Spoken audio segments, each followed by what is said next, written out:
My name is Luis Colom, and I am currently the Vice President for Research and the Dean of the College of Biomedicine and Health Professions, and also the Dean for the College of Nursing. Today, Alzheimer's disease is the sixth cause of death in the United States and in many developed countries. It's a major disease. It's not getting better, it's getting worse. Therefore, when you have a disease with a tremendous impact, like Alzheimer's disease, you really need to look at that, what's going on.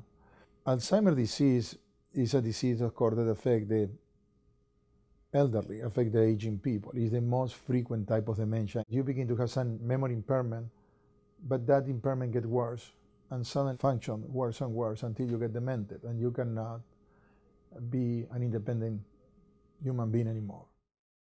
It's a very long disease, take many years from the moment that you are diagnosed to the moment that you die.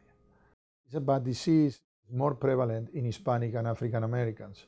Again, this is some statistics, several papers about that. There is also statistics that show that Alzheimer's affects more women than men, and that can be in part explained because women live longer than men.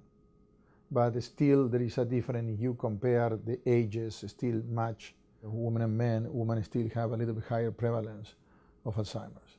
And we are working very hard trying to understand the functional changes in the brain. We are trying to do something different because most of the new therapeutic approaches can fail. And this is interesting. Most of the vaccines, most of the things that we have been trying lately didn't work. Not only did it improve the patient, in many cases made the patient worse. There is an urgency to find a different approach, to do something different. I begin to have a strong interest in research and in science, and I really begin to try to understand the brain from an early stage. I really was excited about why certain animal species live longer than others. Why, can we prolong life? Can we make the life healthier?